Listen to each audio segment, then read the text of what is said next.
Selamat malam, Bapak, Ibu, dan rekan-rekan mahasiswa sekalian.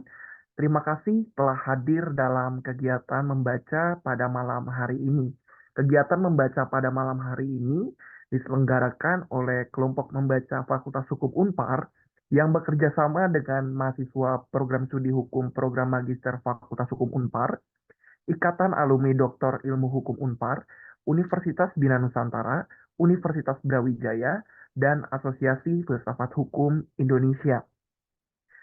Adapun kegiatan membaca pada seri ini akan mengupas mengenai menggugat ibu kota negara. Dan pada hari ini merupakan sesi yang ketiga dari program membaca ini yang akan membahas mengenai bab 6. Adapun acara ini akan dibawakan oleh penyaji materi yakni Bapak Teguh Prastio, NWSH, dan Ibu Dini Septiani selaku moderator. Saya Timothy Arviando Andrade sebagai penanggung jawab dari kegiatan membaca ini mengucapkan sekali lagi terima kasih dan selamat berdiskusi. Saya akan menyerahkan kepada Ibu Dini. Terima kasih. Baik, terima kasih Mas Timothy atas waktunya. Selamat malam Bapak, Ibu, dan rekan-rekan semua. Perkenalkan saya Dini Septiani Iskandar, salah satu mahasiswi dari Magister Ilmu Hukum yang diberikan kepercayaan dan kesempatan pada malam hari ini menjadi moderator pada acara membaca pada buku yang berjudul Menggugat Ibu Kota Negara. Yang tentunya pada malam hari ini akan dibahas tema atau topik bab 6, yaitu hilangnya paru-paru Katulistiwa, yang akan dipaparkan dan disampaikan oleh Bapak Teguh Prasetyo NWSH. Sebelumnya izinkan saya membaca secara singkat CV beliau. Bapak Teguh Prasetyo merupakan alumni sarjana hukum dengan bidang konsentrasi hukum agraria dari Universitas Brawijaya. Yang pada saat ini Bapak Teguh tengah menempuh pendidikan lanjut, yaitu pendidikan magister ilmu hukum di Universitas Brawijaya. Selain sebagai seorang mahasiswa, Bapak Teguh juga bekerja di advokat dan legal konsultan. Baik, berikut CV Bapak Teguh.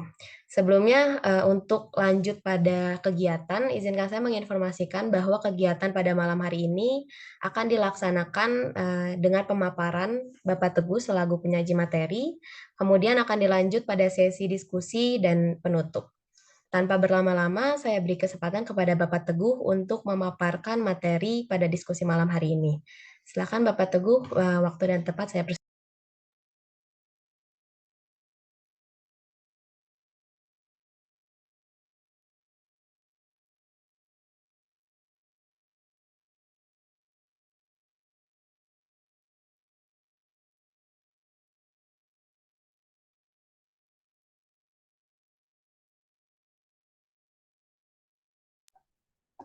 Mohon maaf Bapak Teguh, masih di mute sepertinya.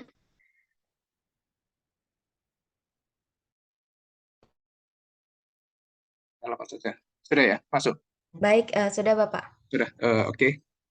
Terima kasih. Assalamualaikum warahmatullahi wabarakatuh. Selamat malam. Swastiastu, Namo Buddha, Salam Kebajikan, Rahayu. Terima kasih telah memberikan kesempatan kepada kami untuk memaparkan hasil karya kami yang mungkin adalah ini pertemuan ketiga, tapi membahas bab yang keenam tentang hilangnya paru-paru Katulistiwa. Oke, next slide. Pada bab ini kita akan membahas yang pertama adalah sayang pandang tentang Pulau Kalimantan, di mana ibu kota Kalimantan atau ibu kota negara terletak di Provinsi Kalimantan Timur, tepatnya di Kabupaten Penajam, Pasar Utara, dan Kabupaten Kutai Kartanegara. Padahal sesuai dengan ketentuan Peraturan Presiden Nomor 3 Tahun 2012 tentang tata ruang Pulau Kalimantan, Kalimantan merupakan wilayah yang diproyeksikan untuk mewujudkan kelestarian kawasan konservasi, keanekaragaman hayati, dan kawasan berfungsi lindung bervegetasi hutan tropis basah paling sedikit 45% dari luas Pulau Kalimantan sebagai paru-paru dunia. Next. Apa sih paru-paru dunia itu? Paru-paru dunia adalah kawasan bervegetasi hutan tropis basah dalam satu hamparan Peluncuran khas buku yang Gugat memiliki Gugat IKN. Itu siapa? Mohon Mas maaf, Teguh. Bapak. Teguh ya, Mas Teguh. Teguh. Ya. Kenapa Teguh? Baik, Bapak Teguh, silakan dilanjutkan. Oh ya. Kawasan bervegetasi hutan tropis basah dalam suatu hamparan luas yang berfungsi sebagai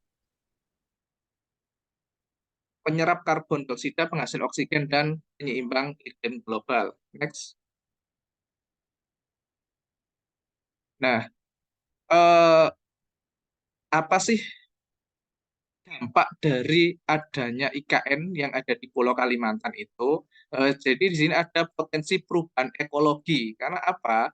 IKN itu luas IKN saat ini adalah 2.546.142 hektar untuk daratan, kemudian untuk lautan adalah 68.189 hektar. Dan mungkin ini bisa dilihat di fotonya ya. Ini adalah kawasan IKN. Next. Apa sih persoalan mendasar jika IKN dipaksakan? Yang pertama adalah deforestasi. Kemudian ada ancaman terhadap tata air dan risiko perubahan iklim karena sistem hidrologi yang terganggu. Kemudian adanya pemindahan ibu kota negara baru juga mengancam keberlangsungan hidup flora dan fauna. Kemudian pemindahan IKN juga berdampak pada pencemaran kerusakan lingkungan seperti peningkatan risiko kebakaran, pencemaran minyak, penurunan nutren pada kawasan pesisir dan laut, dan lubang-lubang tambang yang tidak tertutup mencemari air tanah sehingga menghambat dan juga bisa menghambat jalur logistik masyarakat. Dan dampak yang lain adalah wilayah Kalimantan akan menerima beban lingkungan yang besar akibat pembangunan yang masif, seperti pembangunan gedung pemerintahan, hotel, bandara, rumah sakit, supermarket, mal, apartemen, sarana, dan prasarana penunjang lainnya. Sehingga yang akan mempengaruhi perubahan bentuk wilayah Kalimantan Timur. Next. Sehingga dalam pembangunan IKN itu harus memperhatikan keadilan ekologi. Apa sih keadilan ekologi? Menurut Lou Andriessen, mendefinisikan keadilan ekologi secara sederhana yaitu the justice of relationship between humans and the rest of natural world. Yang artinya adalah keadilan itu yang berhubungan antara manusia dan alam. Artinya, dalam pembangunan itu harus tetap memperhatikan kebutuhan manusia dan kebutuhan alam dari segi keadilan. Sehingga dimensi ekologi itu ada, keadilan ekologi itu ada 4 dimensi. Yang pertama distributive justice, yang kedua recognition, yang keempat partisipasi, dan capabilitas. Next. Dan pembangunan IKN juga harus memperhatikan ketentuan peraturan perundang-undangan yang ada. Yang pertama adalah Undang-Undang Nomor 5 Tahun 2004 tentang Sistem Perencanaan Pembangunan Nasional. Kemudian juga harus memperhatikan pasal 14 Undang-Undang Nomor 32 Tahun 2009 tentang Pelindungan dan Pengelolaan Lingkungan Hidup. Kemudian ada pasal 15 ayat 1 Undang-Undang Republik Indonesia Nomor 32 Tahun 2009 tentang Pelindungan dan Pengelolaan Lingkungan Hidup, dan pasal 16 Undang-Undang Nomor 32 Tahun 2009. Next. Nah, di samping harus memperhatikan keadilan ekologi, secara harfiah, pembangunan kita juga harus memperhatikan adanya Green Constitution. Green Constitution adalah istilah yang mungkin untuk bukan istilah yang baru, tapi bagi Indonesia, Green Constitution adalah istilah baru yang mungkin sering dipopulerkan oleh Profesor Jimli Arsidiki. Di mana ada 2 alasan mengapa konsep Green Constitution advocacy menjadi sangat penting untuk dipahami dan diperhatikan oleh segmen komponen bangsa. Yang pertama, terhadap kondisi kelestarian seyogianya meletakkan dan memperkuat kembali dasar-dasar konseptual mengenai permasalahan lingkungan hidup dan pembangunan berkelanjutan atau sustainable development dengan perluasan lingkungan. Yang kedua, Undang-Undang Dasar 1945 sebagai the supreme of law, the land, pada dasarnya telah memuat gagasan dasar mengenai kedaulatan lingkungan dan ekokrasi yang dapat disetarakan dengan nilai-nilai dengan konsep demokrasi dan nomokrasi. Next. Kemudian kesimpulannya adalah alam dimaknai dan diakui memiliki kedaulatan sendiri. Sehingga di samping rakyat sebagai manusia yang dianggap berdaulat, alam pun berdaulat. Inilah hakikat yang dimaksud dalam prinsip kedaulatan lingkungan yang terkandung dalam Undang-Undang 1945. Mungkin itu yang bisa saya sampaikan. Untuk lebih mendalam lagi, kita bisa diskusi. Terima kasih. Wassalamualaikum warahmatullahi wabarakatuh. Baik, terima kasih Bapak Teguh atas pemaparannya. Mungkin izin stop share ya Pak untuk bisa lebih dekat dalam Iya. berdiskusi. Baik, mungkin sekarang kita masuk pada sesi diskusi untuk Bapak, Ibu, dan rekan-rekan. Apakah ada yang ingin ditanyakan? Boleh sekali untuk raise hand-nya. Baik, mungkin selagi menunggu ya Pak, saya sebenarnya ada penasaran gitu ya Pak. Karena dari yang saya baca memang pemahaman mengenai eh, Kalimantan sebagai paru-paru Katulistiwa itu tidak membahas secara dalam mengenai permasalahan internasionalnya gitu Pak. Saya cuma ingin tahu dari sudut pandang Bapak ataupun mungkin Bapak, Ibu, dan rekan-rekan begitu ya. Karena kan permasalahan di Kalimantan apabila kita membangun ibu kota itu mempengaruhi tadi dampaknya salah satunya yaitu eh, udara dan lain sebagainya gitu ya Pak. Hektaran dari Kalimantannya juga terkuras dan lain sebagainya. Nah, pertanyaan saya apakah kita juga harus melihat dari sudut pandang aspek luar negeri yang nanti mungkin berdampak kepada negara-negara sekitarnya mengenai pemindahan ibu kota ini. Walaupun kita baik lagi bisa menyatakan bahwa ya itu kebebasan bagi setiap negara apabila mereka mau berdaulat gitu Pak. Mungkin tanggapan Bapak Teguh? Terima kasih atas pertanyaannya. Apakah pembangunan IKN ini akan berdampak terhadap negara lain kan gitu? Yang berkaitan dengan eh, iklim lah kan gitu. Apakah itu berdampak? Nah, eh, diakui atau tidak, secara tidak langsung akan memberikan dampak terhadap negara-negara di sekitarnya, minimal negara-negara yang ada di sekitar Kalimantan seperti Malaysia dan Singapura, kan itu. Karena apa? Kalimantan itu eh, kalau kita kaji itu ada memiliki vegetasi hutan yang cukup luas setelah Amazon, kan gitu. Sehingga apabila sebagian wilayahnya itu digunakan atau sebagian hutan itu digunakan untuk pembangunan IKN, jelas itu akan berdampak. Itu yang pertama. Yang kedua, mungkin ada dampak lain. Artinya bukan karena IKN itu sendiri salah satu penyebab utamanya, akan tetapi dampak ikutan dari pembangunan IKN.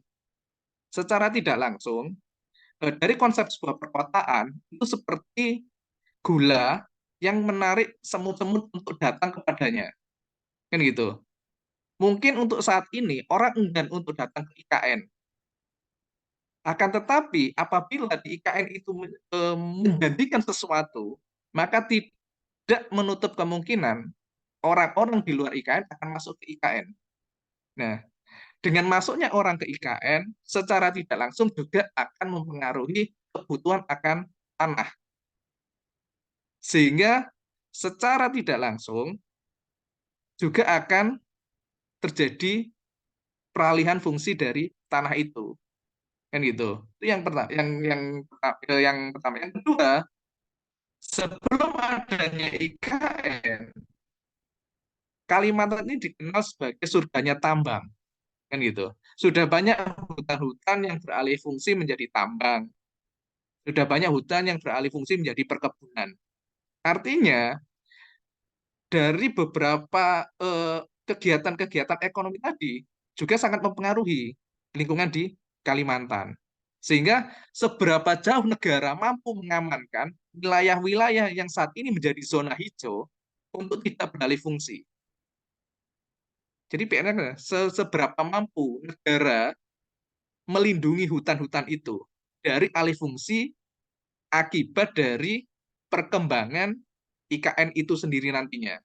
Mungkin saat ini bisalah IKN dikonsepkan sebagai smart city atau green city kan gitu. Tapi sampai kapan konsep itu akan bertahan? dengan semakin banyaknya orang yang datang ke sana, mungkin untuk bekerja, kemudian membentuk keluarga, pasti akan juga membutuhkan lahan untuk mendirikan bangunan, pertokoan, dan dampak-dampak yang lain sehingga menghidupkan IKN itu sendiri. Jadi seperti itu, Mbak. Baik, terima kasih Bapak atas masukannya. Mungkin berarti bisa nggak tahu ya, mungkin saya menilainya kalau semisalnya memang IKN dijadikan memang kemudian Kalimantan menjadi ibu kota negara, kan saya mikirnya mungkin bisa jadi Jakarta Jilid 2 ya Pak, karena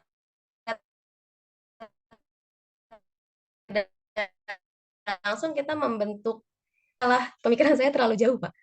Ya, bisa jadi seperti itu. Mungkin kalau kita melihat Jakarta saat ini dengan Jakarta di sekitar tahun 70-an, mungkin itu akan berbeda. Mungkin sekitar tahun 70-an, tahun 80-an, itu masih banyak lahan-lahan yang terbuka, seperti mungkin buat empang, persawahan. Mungkin di tahun itu masih banyak. Akan tetapi saat ini, kan itu sudah sangat berkurang sekali. Sehingga kan memberikan dampak secara ekologis. Baik, terima kasih Bapak Teguh. Mungkin ada ini dari raise hand dari Mas Timothy. Silakan Mas untuk di-unmute. Baik, terima kasih kepada Bapak Teguh dan Ibu Dini. Saya malah mau menambahi gitu ya tanggapan dari pertanyaan dan jawaban antara Ibu Dini dengan Bapak Teguh.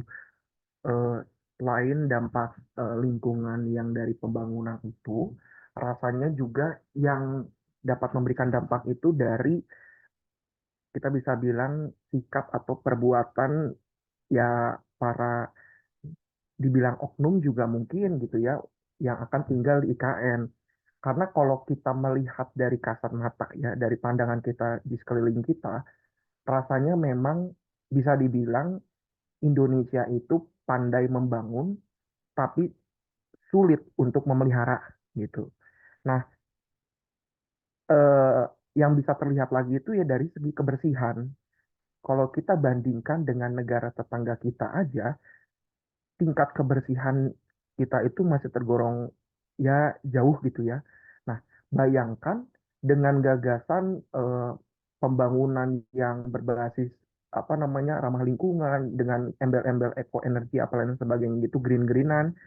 Tapi kalau misalnya budaya perilaku dari masyarakat itu tidak berubah, dari yang kita lihat awalnya itu hutan yang benar-benar tertata rapi, udah dirombak dengan ada pembangunan, ditambah lagi nanti ada kehidupan manusia di sana yang tidak bisa merawat, itu tambah-tambah menurut saya tambah merusak gitu. Jadi tambahan saya juga seperti itu aja sih. Terima kasih. Baik, terima kasih Bapak Timothy. Mungkin Bapak Teguh ada tanggapan terlebih dahulu sebelum kami lanjutkan kepada sesi pertanyaan. Saya kira cukup, Mbak. Baik, terima kasih Bapak Teguh. Untuk Bapak Ibu dan rekan-rekan mungkin sudah ada pertanyaan-pertanyaan yang pengen disampaikan, boleh sekali untuk raise hand, silahkan.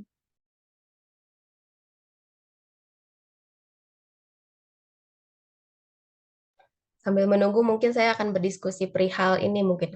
Tadi Pak Timothy bilangnya, saya nangkepnya lebih ke SDM masyarakatnya berarti ya Pak, mengenai pemindahan ini apabila SDM-nya kita masih cukup jauh bisa berdamai dengan hal yang tadi Bapak Timothy sebutkan, berarti seharusnya kita lebih mengutamakan kualitas dari masyarakatnya terlebih dahulu ya Pak?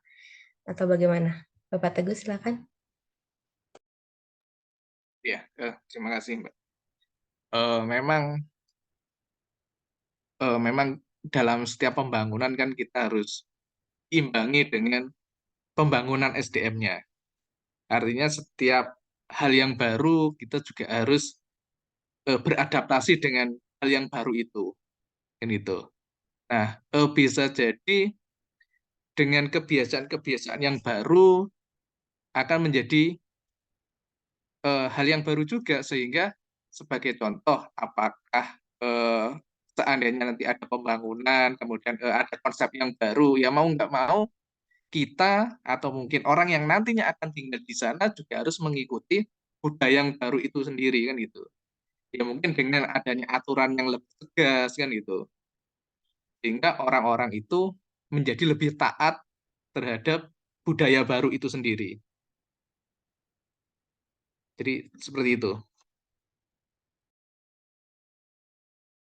Baik, terima kasih Bapak Teguh.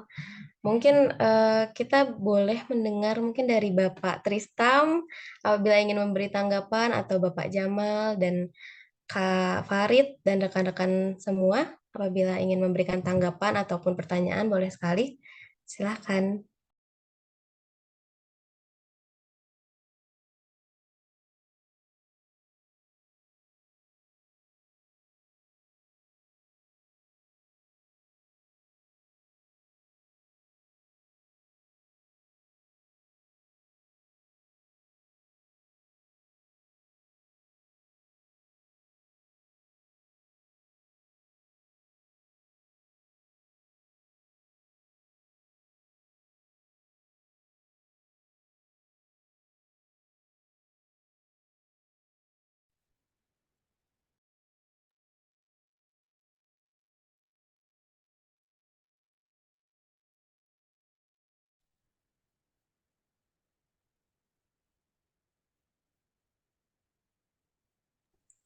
Mungkin belum ada ya Pak, atau mungkin saya bisa menanyakan lagi Pak. Sebenarnya banyak sih pertanyaan yang ingin saya tanyakan, cuma takutnya saya terlalu banyak nanya jadinya, makanya saya lebih ingin mendengarkan pertanyaan dari rekan-rekan yang lain. Begini Pak, kalau semisalnya ini pertanyaan mungkin abstrak bisa dikatakan, apabila kan katanya alasan banyak yang kontra mengenai tidak, jangan dipindahin ke Kalimantan karena Kalimantan paru-paru Katulistiwa atau sebagai paru-paru dunia. Kenapa tidak kita berpikir kalau kalau misalnya kita memang memindahkan ibu kota kita ke Kalimantan, tapi dengan dibangunnya di setiap kota sebagai paru-paru kota masing-masing gitu Pak. Ataukah itu bisa menjadi solusi atau bagaimana menurut Pak Teguh? Terima kasih, Mbak. Baik. Jadi gini, eh, dalam pemindahan ibu kota, apapun itu bentuknya, apa itu entah ke Kalimantan ataupun mungkin membentuk kota-kota baru, kan gitu. Dalam setiap pembangunan itu kan diperlukan persiapan yang matang, sehingga juga dihitung terkait dengan dampak yang berkaitan dengan perekonomiannya, demografinya, sosial politiknya, kebencanaan, daya dukung lingkungan, dan pertahanan keamanan. Kan itu harus dipertimbangkan. Dan pembangunan dan perkembangan kota yang tidak terencana secara baik berpeluang memberikan dampak terhadap ekonomi, sosial, kualitas lingkungan, kemudian perkotaan, terutama disebabkan oleh pertumbuhan dan migrasi penduduk itu. Jadi apapun, artinya dimanapun tempatnya, entah itu ada di Kalimantan atau di kota-kota yang mungkin kota lain, kalau tidak ada perencanaan sebagaimana saya sebutkan tadi, juga akan memberikan dampak yang negatif dari pembangunan itu sendiri. Jadi seperti itu, Mbak. Baik, Pak. Terima kasih. Mungkin ada pertanyaan dari rekan-rekan. Takutnya jadi saya terus yang nanya, nggak enak. Mungkin bisa dari Mbak Nancy atau... Oh iya, ini ada pertanyaan mungkin dari Mbak Denis. Apa ingin menyampaikan sendiri atau saya bacakan ya? Boleh Mbak Denis? Langsung saja sama Mbak Denis biar lebih enak. Silakan Mbak Denis. Oke, makasih Mbak Dini. Saya udah tulis pertanyaan saya di kolom.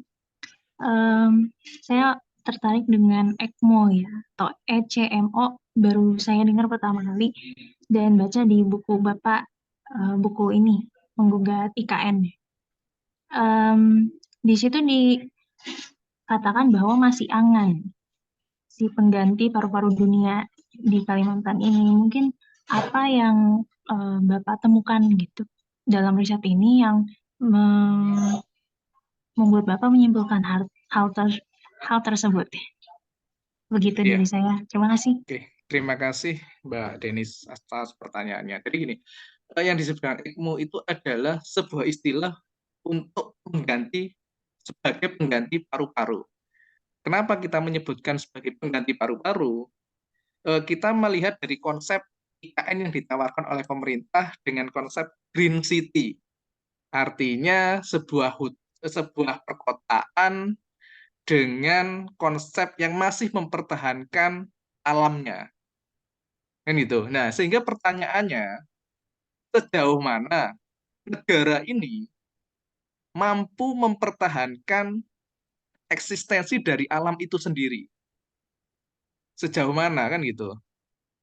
Karena dipungkiri atau tidak, dalam perkembangan sebuah perkotaan yang sudah saya sebutkan tadi bahwa demografi perpindahan penduduk dari desa ke kota itu tidak akan terelakkan lagi. Sehingga bagaimana bisa menjaga ekosistem itu tetap terjaga. Sehingga ECMO tadi yang kita katakan bahwa konsep perkotaan yang mempertahankan ekosistem alamiahnya sampai kapan itu akan bisa dipertahankan gitu. Nah, ECMO-nya ini itu bertitik dari ekosistem yang berusaha untuk masih dipertahankan tadi. Jadi itu. Jadi kan disebut dengan green city-nya. Nah, green-nya inilah yang disebut dengan ECMO-nya tadi. Jadi seperti itu, Mbak. Baik, terima kasih Bapak Teguh. Mungkin sebelum saya ke Pak Jamal, Mbak Densi mau ada tanggapan terlebih dahulu? Silakan, Mbak.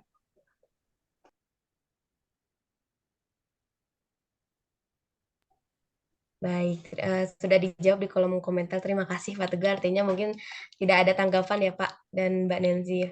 Baik, saya lanjut ke Pak Jamal. Silakan Bapak. Terima kasih Mbak Dini. Assalamualaikum Pak Teguh. Izin saya izin off cam ya. Maklum di daerah saya kalau saya nyalain terus ngomongnya belepotan. Siap Pak Jamal. Oke, gini. Dari 2 kali ini juga ikut-ikutan ngeramein supaya Mbak Dini nggak dituduh Mbak Dini yang mendominasi gitu.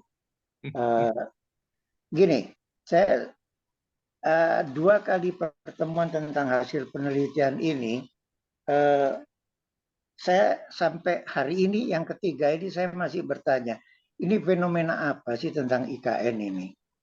Saya belum punya jawaban. Tapi ada trigger dari penelitian ini membuat saya juga agak ngelebar gitu ya, karena basic saya hukum bisnis. Saya melihat dari begini, kenapa isu-isu environment ini kok kurang laku ya di dunia ya. Kita lihat misalnya apa ya, urusan iklim ini juga sampai hari ini Kyoto Protocol juga nggak jelas urusannya kan. Lagi saya pernah dari waktu KLH-nya Profesor Emil Salim pernah membuat statement jangan biarkan orang asing masuk ke hutan kita. Nah, lama-kelamaan saya menyadari kalau kita baca CBD, Convention Biological Diversity, itu ternyata benar-benar buat saya sih konyol benar kita ratifikasi CBD karena kita dirugikan. Itu yang saya baca.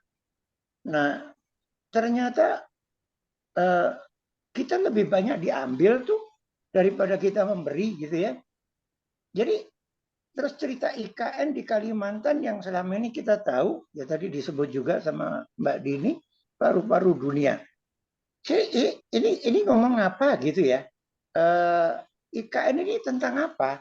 Kalau kita mau ngomong paru-paru dunia, harusnya kita punya kalkulasi yang besar ya. Ini bukan urusan Kalimantan, bukan urusan Indonesia. Ini urusan dunia. Kita dapat apa sih? Apakah kita dapat berhasil membangun gedung istana pindah dari Jakarta ke IKN? Apa itu? Apakah berhasil membangun hotel di Kalimantan Timur sana? Apa itu? Tidak mengecilkan apa yang ada begitu ya, tapi sebanding nggak ya dengan apa yang kita dapatkan? Dulu saya banyak berkecimpung di dunia korporasi. Indonesia ini punya problem dengan Eropa. Kita nggak bisa jual barang kita kalau barang-barang kita itu dari pelanggaran environment. Nah, ini kan pertanyaan saya semakin dalam ya. Ini loh apa sih ini IKN ini? Apakah urusannya menjadi sederhana dengan kreditnya Jakarta terus kita mau ngomongin IKN? Sesederhana itu kah? Saya nggak punya jawaban. Saya tidak memblame Jakarta, tidak memblame IKN, nggak tahu. Itu sebabnya forum ini menjadi menarik buat saya karena isunya ini bukan isu ecek-ecek ini isu serius ini. Nah, barangkali Pak Teguh bisa bantu meringankan yang saya pikir. Kalau toh syukur-syukur bisa menjawab gitu. Makasih. Assalamualaikum warahmatullahi wabarakatuh. Waalaikumsalam. Baik, terima kasih Bapak Jamal. Mungkin tanggapannya Bapak Teguh, ini isu apa sebenarnya IKN ini Bapak? Silakan Iya, Bapak. terima kasih Bapak Jamal. Mungkin sebenarnya Bapak Jamal itu mewakili dari apa yang saya bahas tadi sebenarnya. Artinya problematika apa sih kan yang terjadi dengan pembangunan IKN kan itu Pak ya. Oke. Eh, Betul, maksud saya itu. oke. Jadi gini, mungkin nggak tahu apakah yang saya sampaikan ini sebuah pendapat atau sebuah jawaban. eh, Mungkin ini ada hasil diskusi kan gitu aja Pak Nggih. Eh, jadi gini, eh, kita juga sebenarnya bertanya-tanya, seurgensi apa sih sebenarnya IKN ini? Kan gitu.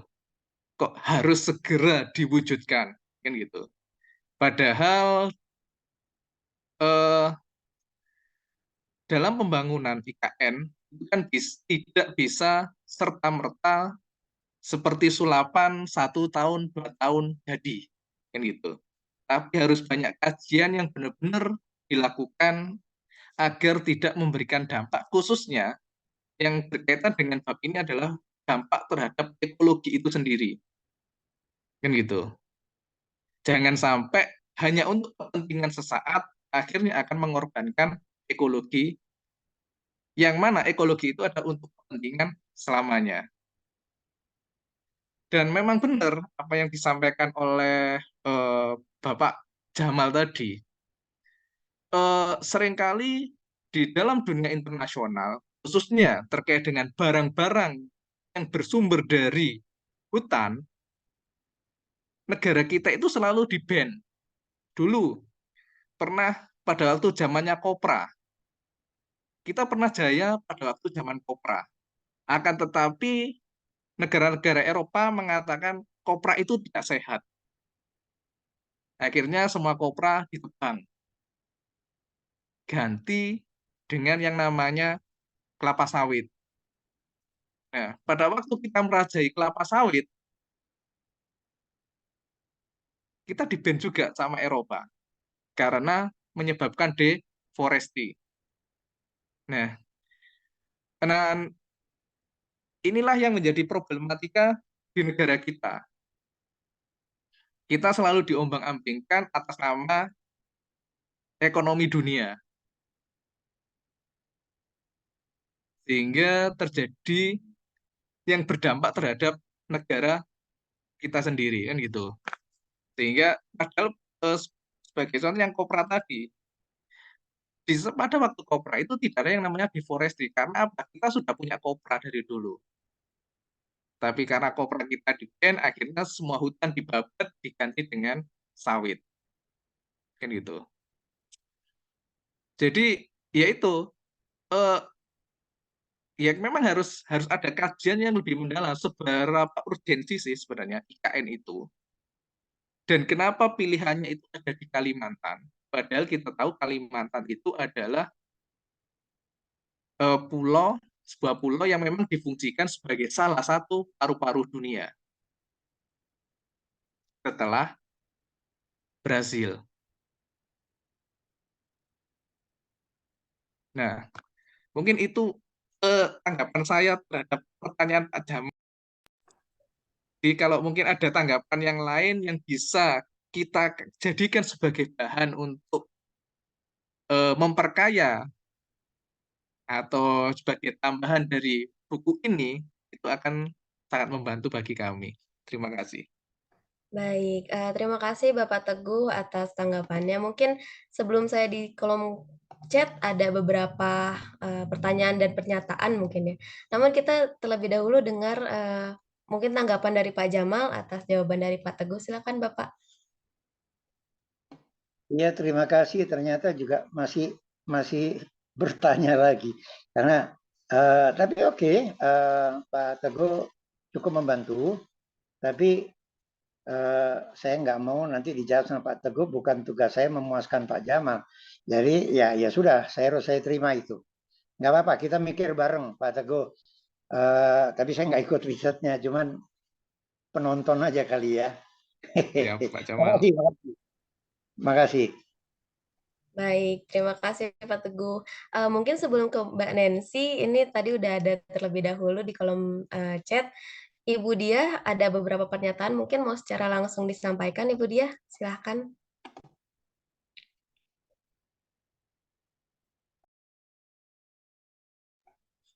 Atau mungkin mau dibacakan saja berarti ya Bu, karena belum open mic.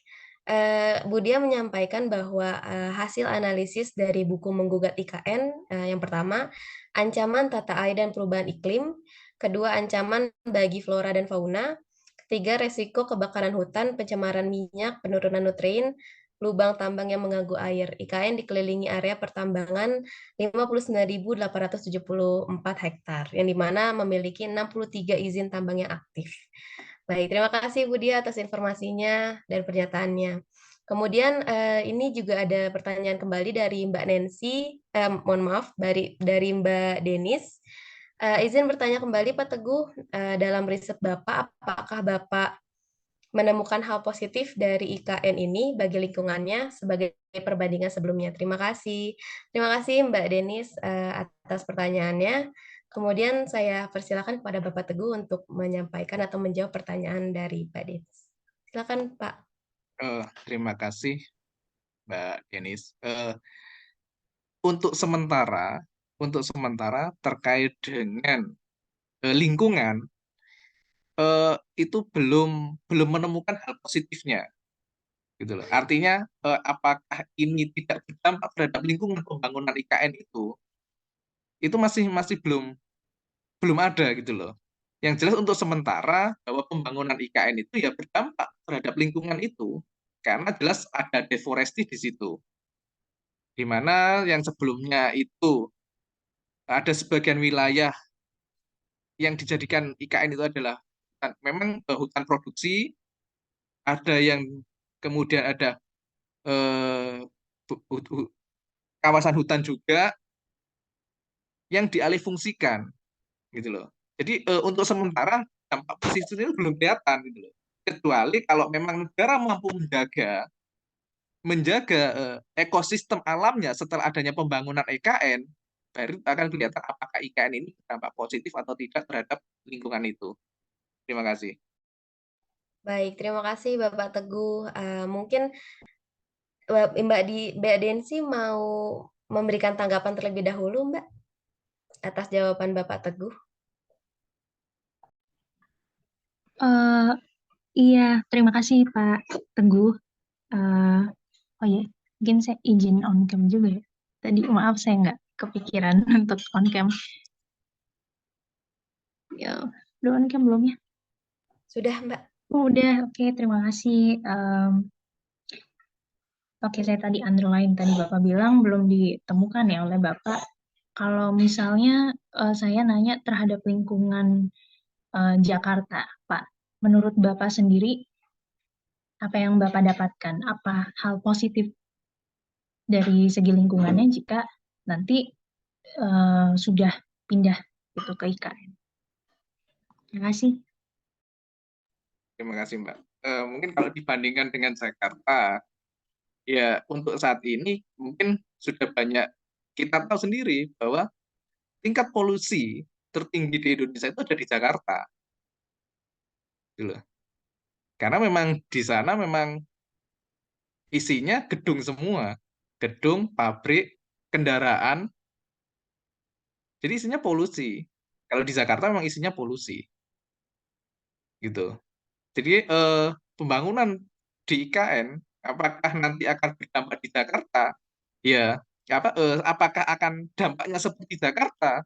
Ya tergantung dari political will pemerintah itu sendiri. Apakah dia mampu menjaga ibu kota yang baru ini sesuai dengan konsep awalnya, yaitu sebagai green city atau smart city itu tadi. Selama negara tidak mampu untuk menjaga itu dan mengelola itu, tidak menutup kemungkinan akan menjadi Jakarta kedua. Jadi seperti itu, Mbak. Baik, terima kasih Bapak Teguh. Apa Mbak Denis ada tanggapan kembali? Iya, makasih Pak Teguh. Mungkin kalau ini apa ya? Mungkin penilaian kasar saya ya Pak. Kalau pindah ke IKN, nanti Jakarta akan lebih tadi dari segi polusinya bisa lebih terkendali, begitu ya Pak. Mungkin ada lagi nggak Pak? Mungkin dampak baiknya gitu untuk Jakarta itu sendiri. Mungkin kalau boleh gitu saya nanya. Maaf saya nanya banyak banget. Nggak apa-apa Mbak. Kita juga sebenarnya penasaran Mbak. Oke.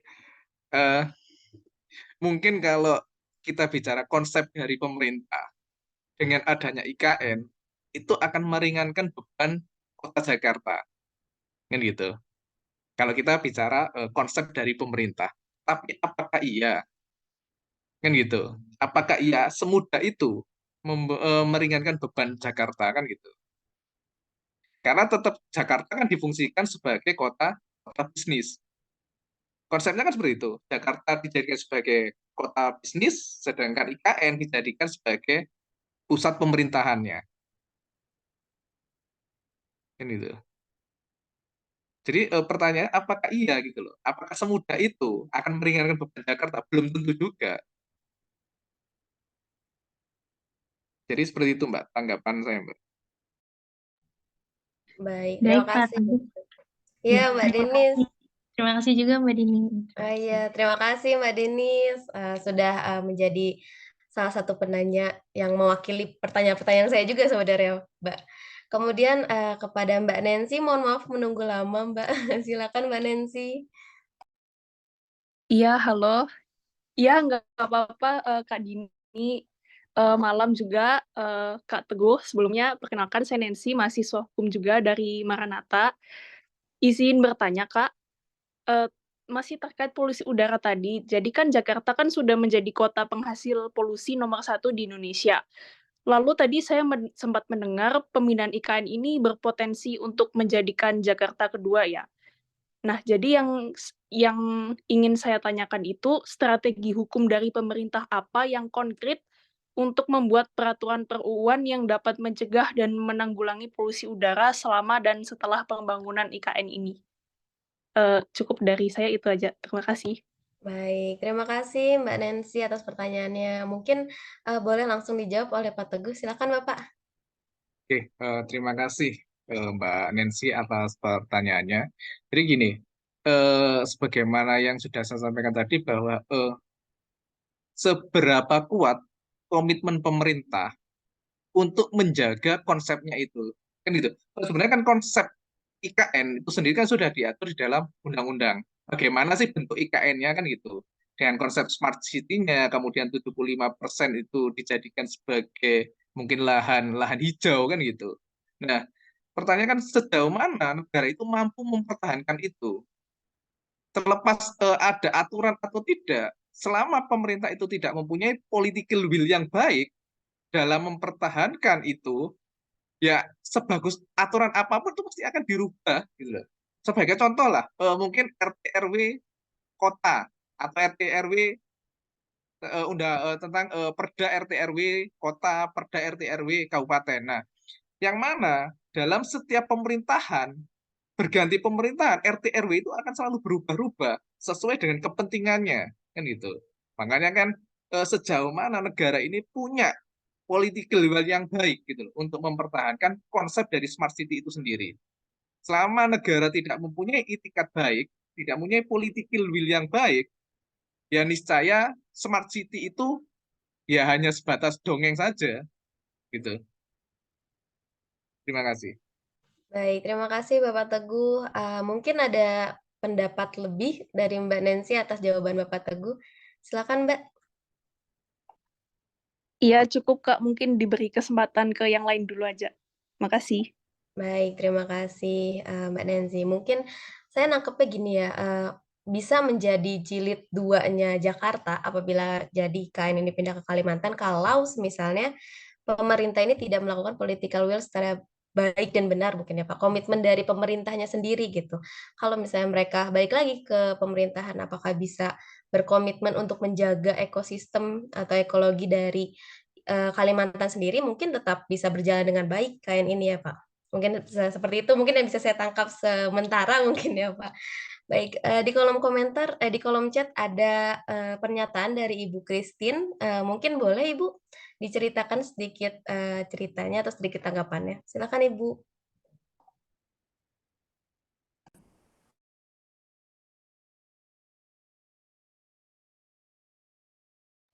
Oke. Halo, Halo, ya Ibu silakan. sebelumnya perkenalkan saya Krisna Preni Purba dari mahasiswi dari Unpar, kebetulan Fakultas Hukum juga. Em, saya izin menceritakan sedikit pengalaman yang tetangga tante saya alami. Sebelumnya di wilayah itu tidak pernah terjadi pencurian sepeda motor.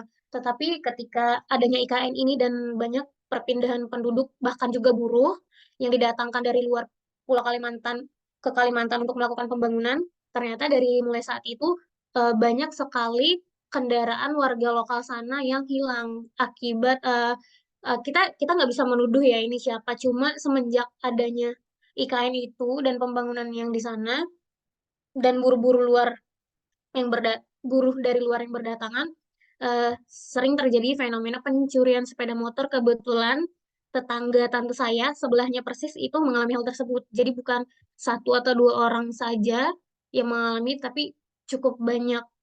Mungkin itu saja yang bisa saya tambahkan sedikit. Terima kasih. Baik.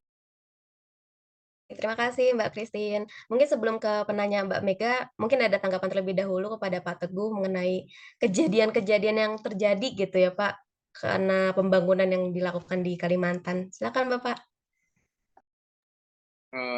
Saya kira Mbak siapa yang tadi itu hanya memberikan salah satu contoh lah Betul. dampak negatif dari IKN. Artinya bukan dampak negatif ya, artinya salah satu contoh dari adanya IKN itu di mana ada perpindahan penduduk, artinya gitu. Yang di mana penduduk yang pendatang tadi kan mungkin punya kultur yang berbeda kan gitu. Itu salah satu dampaknya kan seperti itu. Baik, terima kasih Pak Teguh. Terima kasih juga Mbak Christine atas contohnya yang telah diberikan ketika kita melakukan perpindahan ke ibu kota. Tentu terdapat masyarakat-masyarakat yang dari luar bakal masuk juga kan ke Kalimantan. Jadi memang ada hal-hal yang tentu akan terjadi. Kemudian kita ke penanya berikutnya yaitu Mbak Mega. Silakan Mbak Mega. Terima kasih Mbak Dini. Sebelumnya mohon maaf, selamat malam Pak. Saya izin off cam ya Pak. Saya juga mohon maaf tadi agak terlambat untuk masuk ikut Zoom meeting. Tapi dari 3 pertemuan yang sudah kita lakukan hingga saat ini, saya melihat bahwa pembangunan IKN ini tidak memiliki dampak positif yang besar. Artinya bahwa tidak seimbang antara dampak positif yang dihasilkan dengan kerugian yang diperoleh oleh masyarakat. Kemudian kan kalau misalnya kita lihat visi pembangunan IKN ini kan untuk Indonesia sentris beberapa tahun ke depan. Artinya bukan dalam kita akan merasakan dampaknya tetapi tidak dalam jangka waktu yang cepat gitu loh, gitu. Nah, tapi ketika kemudian ini agak ekstrim sih sebenarnya pemikiran saya. Tapi kemudian apabila kok hal negatifnya tuh lumayan banyak ya daripada hal positifnya itu, apakah tidak sebaiknya ini agak mohon maaf sebelumnya, apakah tidak sebaiknya kemudian pembangunan itu diberhentikan ataukah dialihkan saja gitu? Ataukah kayak, maksudnya tidak harus sebesar yang sekarang gitu loh. Maksudnya dalam artian bahwa oke, pemindahan ibu kota negara, tetapi tidak harus yang semodern desain awal gitu. Dengan banyaknya pengeluaran yang dikeluarkan, dengan banyaknya cost, banyaknya besarnya kan kita tahu ya, itu kalau nggak salah sekitar 200 sampai 300 hektar lahan yang digunakan untuk IKN, pembangunan IKN itu. Apakah kemudian margin dari penggunaan lahan itu yang dikecilkankah? Atau kemudian ya itu tadi yang paling ekstrim adalah pembangunan ini dihentikan kalau memang kemudian dampak yang dirasakan itu semuanya negatif gitu loh, gitu. Itu sih dari saya, terima kasih, Pak. Baik, terima kasih Mbak Mega atas pertanyaannya. Silakan Bapak Teguh untuk menjawab pertanyaan Mbak Mega. Terima kasih Mbak Mega. Jadi gini, sebenarnya pembangunan itu tidak buruk. Pembangunan itu sebenarnya tidak buruk. Asalkan itu direncanakan dengan benar, gitu loh. Nah, setelah direncanakan dengan benar, dari konsep awal tadi, kemudian dipertahankan konsep itu. Kan gitu. Artinya, sebagai contoh nih, dalam negara, dalam melakukan pembangunan, yang sebagaimana saya sampaikan tadi, kita kan ada aturan-aturan yang harus dipatuhi. Sebagai contoh, dalam pasal 14 Undang-Undang PPLH, di mana negara telah mengatur strategi dan instrumen pencegahan, pencemaran, dan atau kerusakan lingkungan yang terdiri atas KLHS, tata ruang, baku mutu lingkungan hidup, kriteria baku kerusakan lingkungan hidup, AMDAL, UKL, UPL, perizinan, instrumen ekonomi lingkungan hidup, peraturan perundang-undangan berbasis lingkungan hidup, anggaran berbasis lingkungan hidup, analisis resiko lingkungan hidup, audit lingkungan hidup, dan instrumen lain sesuai dengan kebutuhan dan atau perkembangan ilmu pengetahuan. Artinya sebenarnya negara itu sudah punya rambu-rambu gitu loh dalam pembangunan untuk mencegah pencemaran atau kerusakan lingkungan. Sehingga pertanyaannya kan seberapa mampu negara menjalankan itu, kan itu. Selama negara mampu menjalankan itu, saya kira pembangunan itu tidak akan menjadi persoalan. Jadi itu. Jadi sebenarnya tidak ada yang buruk dari pembangunan itu asalkan direncanakan dengan baik itu tadi. Terima kasih. Baik, terima kasih Bapak Teguh. Mungkin sebelum ke Mas Timothy, Mbak Mega mungkin ada tanggapan terlebih dahulu. Silakan Mbak. Artinya bahwa begini ya Pak, mungkin seandainya pembangunan ini dilakukan tidak dengan yang langsung dalam skala besar gitu ya Pak. Maksudnya oke, ada pembangunan tetapi perlahan tapi pasti gitu, slowly but sure gitu. Mungkin itu akan meminimalisir efek-efek atau dampak negatif yang kita rasakan sekarang gitu ya Pak. Baik, silakan Bapak Teguh. Iya, terima kasih. Jadi gini, memang dalam membangun sebuah ibu kota itu memang tidak bisa secara instan, kan gitu. Sebagai contoh di Australia aja perpindahan ibu kotanya itu membutuhkan waktu hampir 20 sampai 30 tahun untuk menjadi negara yang ibu kota yang benar-benar mandiri, kan gitu. Ya memang tidak bisa secara serta-merta gitu loh. Memang harus perencanaan itu bertahap. Terima kasih. Baik, terima kasih Bapak Teguh, terima kasih Mbak Mega.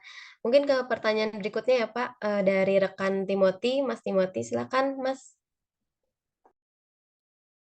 Baik, terima kasih kepada Bapak Teguh, kepada Ibu Dini juga. Dari diskusi sebelumnya terkait pertanyaan dari Ibu Mega.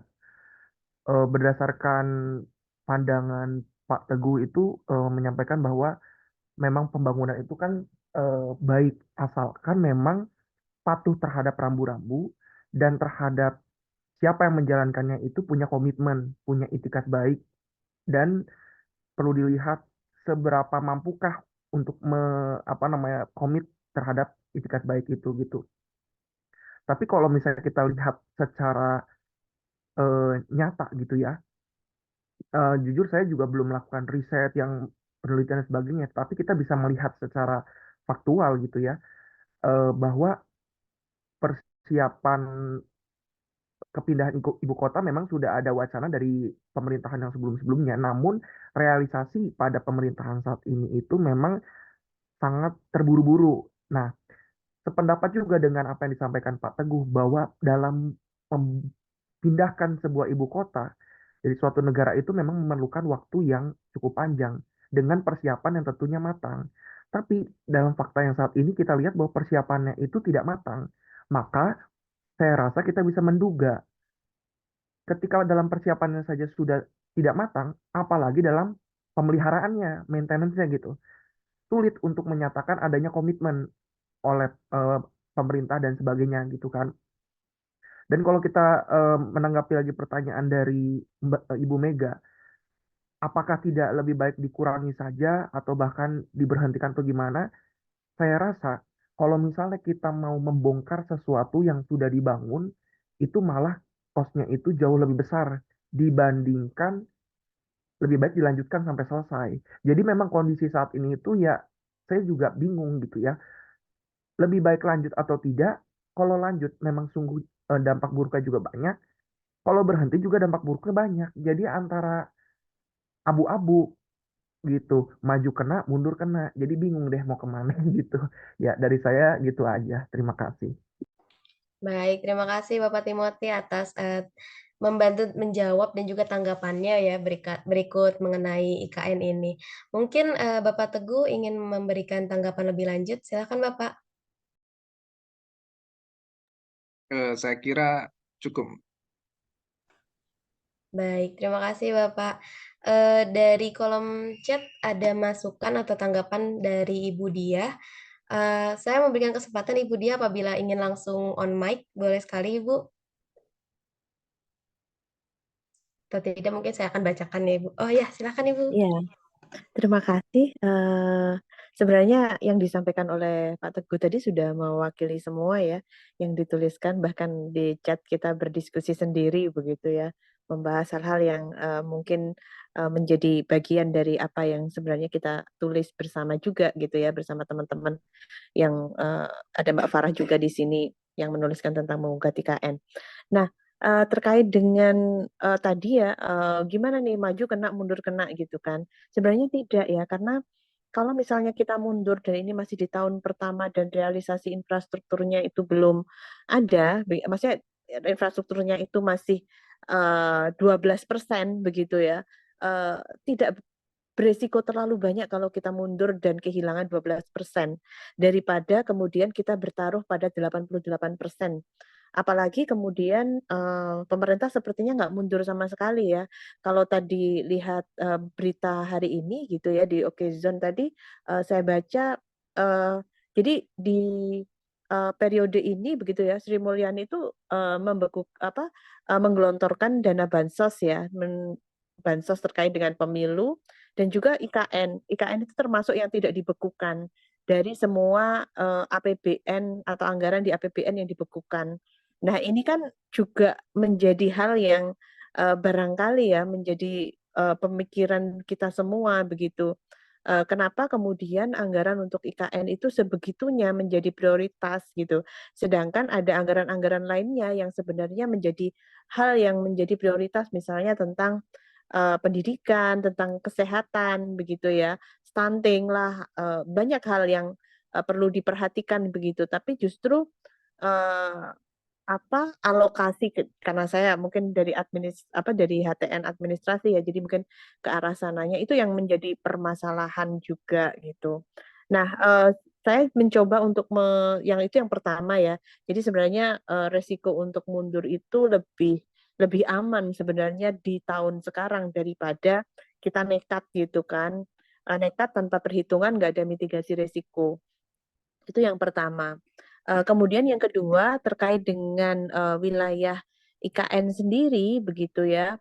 Kalau dilihat memang tadi Pak Teguh sudah menjelaskan secara panjang lebar tentang bagaimana situasi-situasi yang yang memperburuk begitu ya lokasi IKN ini, termasuk ketika kemudian yang perlu di underline adalah bahwa wilayah IKN ini adalah dikitari oleh pertambangan begitu. Jadi dan wilayah IKN sendiri punya proyek pertambangan gitu. Jadi sebenarnya kalau kemarin disebutkan, kalau teman-teman menonton misalnya ya postingan dari Ridwan Kamil misalnya yang menyebutkan bahwa nantinya pembangunannya itu ramah terhadap hutan begitu ya. Kita bisa lihat lagi nih, bisa lihat lagi bagaimana itu bisa ramah dengan hutan, padahal nanti yang akan dibentuk itu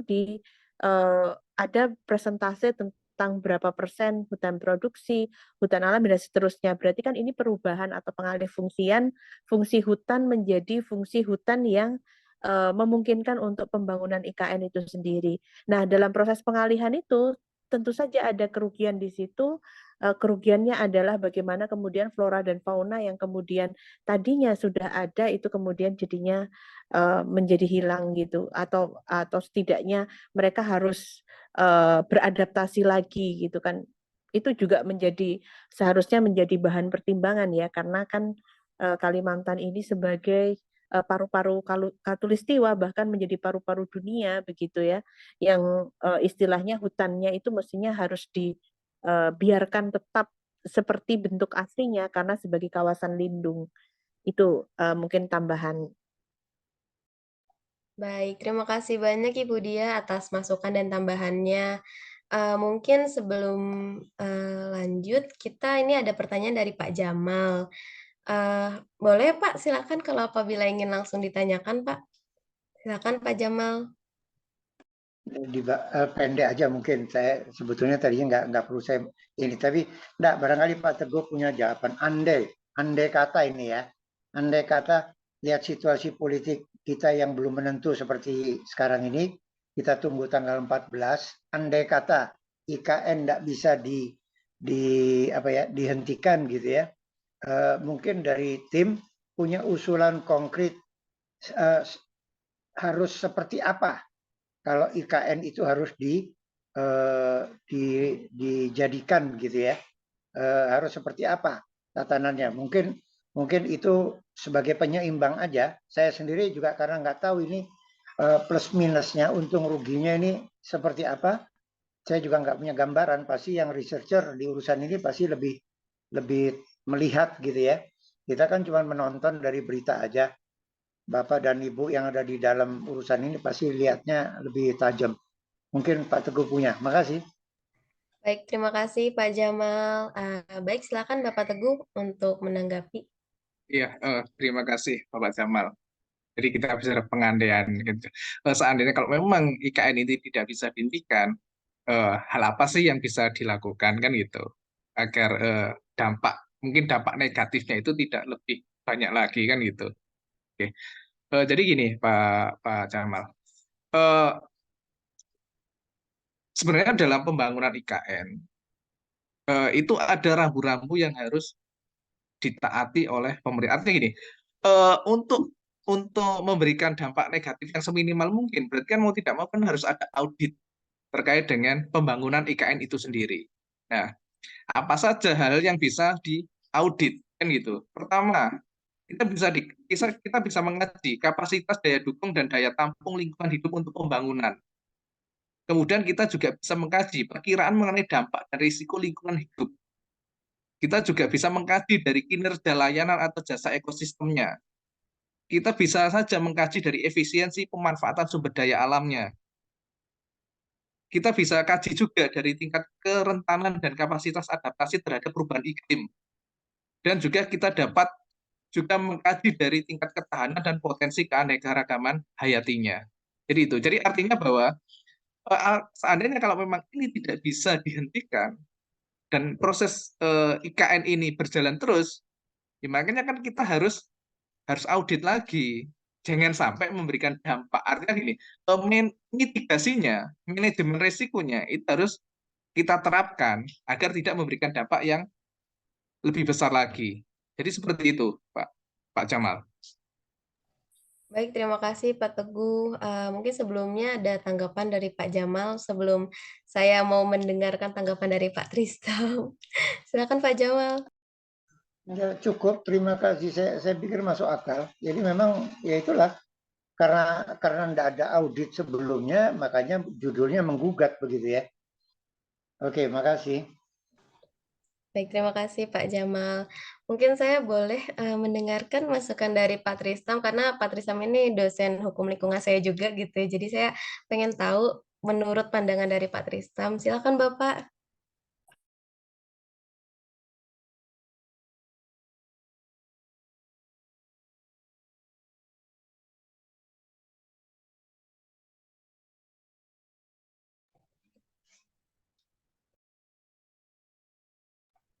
Mungkin Pak Tristamnya sedang gangguan koneksi mungkin ya Pak. Baik. Mungkin yang saya tangkap sementara dari pembicaraan ini, saya pribadi lebih condong ke orang yang cukup tidak setuju dengan adanya IKN.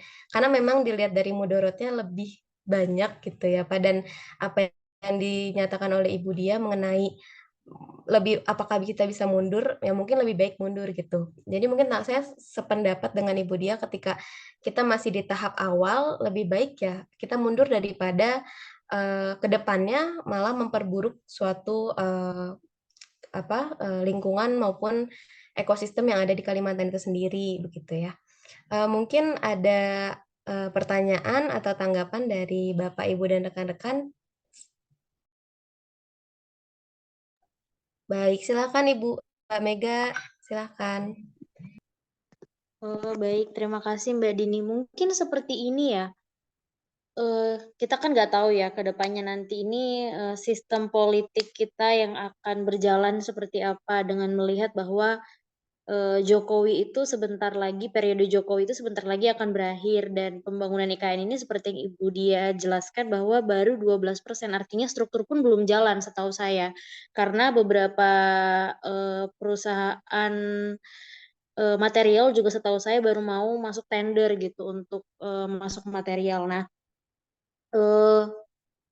kemudian apabila ingin dilanjutkan mungkin sebaiknya ya siapapun nanti yang naik di periode berikutnya untuk tahun politik Indonesia, mungkin membangun seperti Ibu Dia bilang, mitigasi resiko gitu loh, agar kita bisa melihat dengan adanya IKN ini, dampak negatif yang akan kita dapatkan itu apa dalam jangka waktu pembangunan, dan kemudian setelah selesai pembangunan, kita akan merasakan hal positif apa gitu ya, mungkin seperti itu ya Bu ya. Kemudian saya jadi teringat, ini kan sebenarnya konsep IKN itu konsep kota di dalam hutan, di mana sebenarnya konsep kota di dalam hutan itu sudah ada di Indonesia, sudah ada di salah satu daerah di Indonesia, di Papua itu udah ada kota di dalam hutan. Itu pembangunannya benar-benar untuk menebang satu pohon saja, itu tuh sangat sangat diperhitungkan gitu untuk pembangunannya. Itu tuh kebetulan ada di Timika, tapi bukan pembangunan dari pemerintah, memang dia dari perusahaan yang ada di sana gitu kan. Mereka membuat kota di dalam hutan. Nah, dalam pembangunannya itu benar-benar sangat diperhatikan gitu. Nah, itu kota kecil gitu loh, yang sangat diperhatikan pembangunannya. Apalagi ini yang kita ingin membuat sebuah mega proyek, harusnya kan seperti yang Ibu Dia bilang, lebih diperhatikan gitu loh skala resikonya seperti itu. Mungkin itu dari saya. Terima kasih. Terima kasih Mbak Mega atas insight-nya, tambahannya juga. Mungkin Pak Teguh ada yang ingin disampaikan terlebih dahulu, masukan dan juga tanggapan. Silakan Bapak. Saya kira cukup, Mbak. Baik, terima kasih Pak Teguh. Jadi sejauh ini saya menangkapnya memang satu, yang pertama yang harus kita fokuskan adalah komitmen dari pemerintah apabila ingin melaksanakan atau melanjutkan mega project ini. Yang kedua adalah mengenai sebenarnya saya sebenarnya masih penasaran mengapa Kalimantan yang dipilih sebagai tempat dibangun IKN gitu. Padahal memang banyak sekali flora dan fauna yang memang yang harus dilindungi dan lain sebagainya begitu. Yang kedua adalah yang pertama komitmen, yang kedua adalah pelaksanaannya dari SDM manusianya, dari cerita dari tadi siapa Ibu Nancy kalau tidak salah mengenai pencurian yang ternyata tidak menyalahkan siapapun, tapi berkat atau karena pembangunan IKN ini berdampak pada hal-hal yang sebelumnya tidak pernah terjadi, jadi terjadi karena kan jadi masuknya orang-orang luar dari Kalimantan yang masuk ke dalam Kalimantan. Jadi memang dari pemerintahannya, komitmennya, SDM-nya, implementasinya nanti, apakah itu memang bisa dilaksanakan dengan baik atau tidak gitu. Dan juga saya menangkap dari diskusi sebelumnya bahwa sebenarnya program IKN ini atau pembangunan ini sudah dicanangkan dari jauh tempo waktu gitu, sudah dari lama dicanangkan. Cuman memang seharusnya kalau memang mau benar-benar kita membawa ibu kota baru harus dipertimbangkan dengan sangat matang karena memang itu bergantung pada ekologis, ekosistem, masyarakat, budaya dan lain sebagainya begitu. Yang saya tangkap ya Pak, Ibu-ibu dan rekan-rekan, mungkin kalau ada salah dari hal yang saya tangkap bisa untuk dikoreksi. Terima kasih. Mungkin Bapak, Ibu, dan rekan-rekan masih ada yang ingin menanggapi atau bertanya, boleh sekali. Silakan.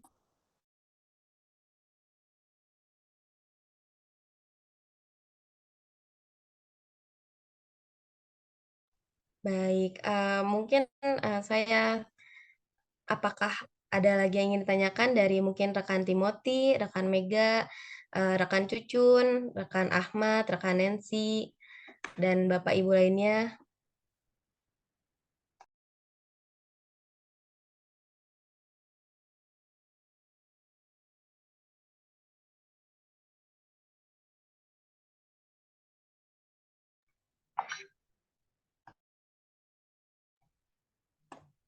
Sebenarnya saya masih penasaran dari sudut pandang Pak Tristam sih, karena memang pada saat kelas hukum lingkungan banyak sekali kayak apa ya ketidakcocokan gitu kalau IKN ini dilakukan di Kalimantan. Cuman Pak Tristam apakah sudah terhubung Bapak?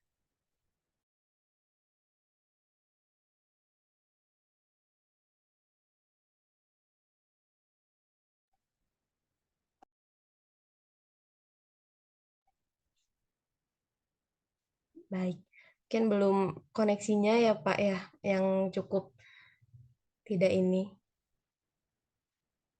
Baik, mungkin ada tanggapan dari Pak Teguh, ada masukan dari pemikiran saya ini, takutnya kita berbeda sudut pandang gitu ya Pak. Karena kan kadang pemikiran setiap orang beda-beda ya Pak mengenai IKN ini gitu. Ada yang pro dan ada yang kontra, tapi kalau saya jujur saya lebih berpikir kalau misalnya alasannya cuman karena oh Jakarta ini udah padat penduduk, sudah mau turun tanahnya udah mau turun gara-gara banyaknya manusia, pembangunan dan lain sebagainya. Makanya kita butuh seharusnya yang kita selesaikan terlebih dahulu adalah permasalahannya yaitu Jakartanya sendiri. Kalau semisalnya alasannya adalah karena Jakartanya ya memang harus pindah gitu. Apakah Pak Teguh sependapat mungkin dengan saya atau berbeda? Silakan Bapak. Ya, Mbak. Saya kira kan eh, itu kalau menyampaikan gini, saya teringat apa yang disampaikan oleh Rocky Gerung lah dalam yang pada waktu jadi saksi ahli bahwa pemikiran itu tidak bisa disalahkan. Jadi semua orang bebas untuk berpikir kan gitu. Jadi ya tidak salah gitu. Apa yang Mbak Dini sampaikan ya nggak salah gitu. Jadi seperti itu Mbak. Terima kasih. Baik, terima kasih Bapak. Mungkin kepada Bapak, Ibu, dan rekan-rekan, masih ingin ada pertanyaan, boleh sekali, karena masih memang punya diskusi. Baik, silakan Mas Daru atau Bapak Daru atas kesempatannya. Silakan untuk bertanya, Pak. Ya, maaf sambil jalan-jalan menikmati hujan. Menarik karena isu-isu, sorry, suara saya terdengar kan ya? Terdengar, Bapak? Oke. Isu lingkungan, isu apapun lah ya, apapun aspeknya, masalahnya kan di perpindahan itu. Itu banyak pertentangan, banyak kontradiksi, banyak pandangan dengan berbagai aliran. Nah, ketika masuk di isu lingkungan, mungkin di lingkungan ekonomi, perubahan itu menjadi dampak ikutan. Yang akhirnya di masing-masing kubu pro kontra pasti mengeluarkan data, mengeluarkan pandangan dengan menggunakan sektor-sektor atau isu-isu tersebut. Saya juga bingung sebetulnya karena dari kecil ya. Kalau dibilang Jakarta hancur, tahun 81 yang saya tahu intrusi air laut sampai di Monas. Di Jakarta. Terus itu belum ada isu climate ya. Terus kemudian semakin padat di Jakarta, semakin macet, polusi dan sebagainya. Kemudian agak gede dan mulai masuk ya, mulai kenal beberapa informasi yang tidak bisa hanya dibaca dari koran. Saya mendengar ternyata Jonggol ada Kantip. Terus mana lagi ya? Ada 2-3 tempat. Oh, sorry, sebelumnya yang mungkin di Pak Jamal sempat sebutkan atau Pak Tri ya minggu lalu. Itu ada Kalteng. Nah, berbagai alternatif diungkap atau disusun. Tapi memang tidak ada yang terrealisasi dan ternyata muncul yang terpilih adalah Kaltim Balikpapan. Benar tadi yang disampaikan Pak Teguh sebetulnya adalah dimanapun pembangunan pasti ada plus minus. Nah, tetapi bagaimana tadi juga ada penanya yang menyampaikan pelan-pelan, gradual. Kita jangan langsung sontak atau seketika melakukan sebuah aksi besar yang masif. Karena potensial risknya itu tinggi dan sulit dikelola.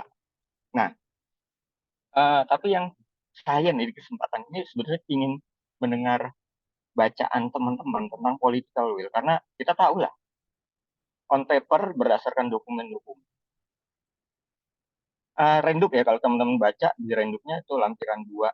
Sorry, lampiran 2 ya, saya ingat di Undang-Undang 3 junto Undang-Undang 21 tahun 2023 lalu tentang Ibu Kota Nusantara. Nah, renduk terus kemudian ada Perpres, saya lupa. Saya kalau salah nomor angka itu agak Perpres 64 atau Perpres 63 gitu ya, tentang rincian atau detail rencana induk. Nah, ya secara bukan konsep, di kertas 75% hutan akan dihutankan kembali. Terus ada di situ disebut moratorium, tambang, kebun, HTI. Ya, akhirnya di dokumen-dokumen itu kita melihat ada di situ renfa KLHS-nya IKN, amdalnya IKN untuk pembangunan KIPP. Udah bagus bagaimana mengelolanya.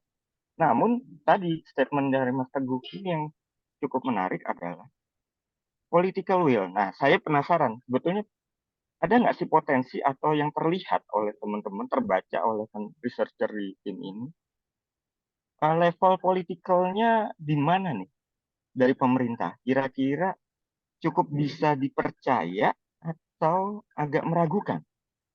Nah, potensi-potensi semama ya punya pandangan tim peneliti ini adalah agak meragukan. Mungkin bisa dielaborasi meragukannya di titik apa. Ini yang menarik. Tapi kalau benar tadi dari sampaikan teman-teman di sini bahwa ide apapun bisa dengan berbagai perkembangan, apalagi ketika kita bicara isu lingkungan, ada banyak aliran. Untuk sebuah kejadian, kita bicara dari pandangan romantisme, di pandangan environmentalisme, konservasionisme, beda jawabannya. Nah, ini sehingga wajar ketika kita bicara lingkungan,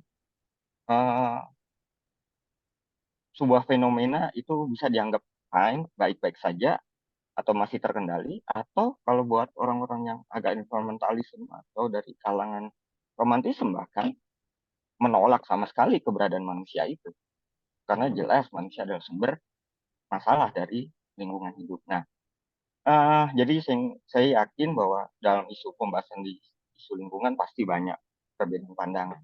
Nah, cuma disitulah yang ingin saya dengar sebetulnya bacaan atau mungkin ya tes pennya teman-teman di level apa nih political will-nya bisa diandalkan dari pemerintah. Jangan-jangan nggak bisa, sehingga apapun dokumen sebaik apapun perencanaan pasti gagal.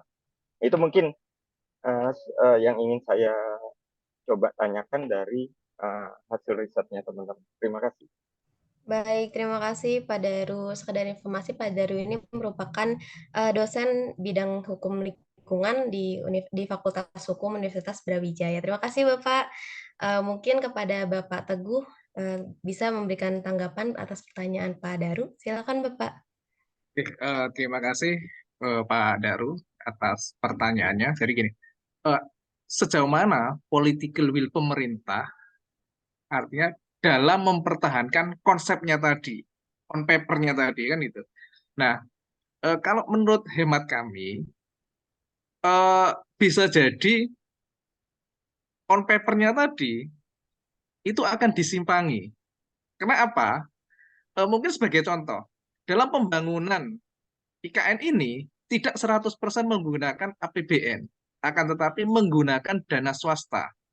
Kan itu. Yang mana mereka akan mendapatkan kompensasi berupa konsensi atas lahan yang ada di IKN. Yang mungkin kalau nggak salah sekitar 90 tahun konsensi itu akan diberikan. Nah, pertanyaannya, konsensi itu apakah akan dijadikan sebagai hutan oleh pihak swasta? Kan nggak mungkin. Pasti akan dijadikan sesuatu yang lebih produktif lagi. Kan gitu. Dan pasti akan terjadi yang namanya alih fungsi. Jadi apakah political will itu akan nampak positif atau negatif? Ya apa kalau melihat dari pembiayaan dalam pembangunan IKN dari swasta ya pasti akan political will itu akan menjadi negatif. Itu menurut dari kacamata kami ya. Mungkin itu yang bisa kami sampaikan. Terima kasih. Terima kasih Bapak Teguh. Mungkin ada tanggapan dari Bapak Daru mengenai pernyataan Bapak Teguh. Silakan Bapak.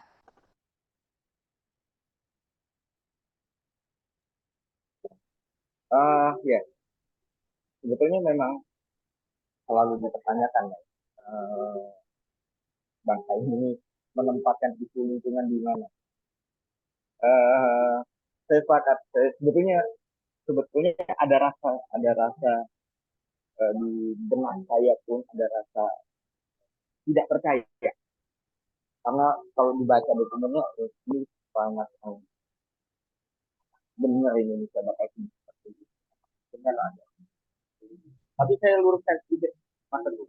Kalau setahu saya, konsepsi itu tidak ada yang salah. Karena apa yang sekarang terbuka dengan perintah detail rendah itu moratorium kegiatan apapun, termasuk KPI yang memang izin usaha di bidang kehutanan itu dihentikan, dimoratorium.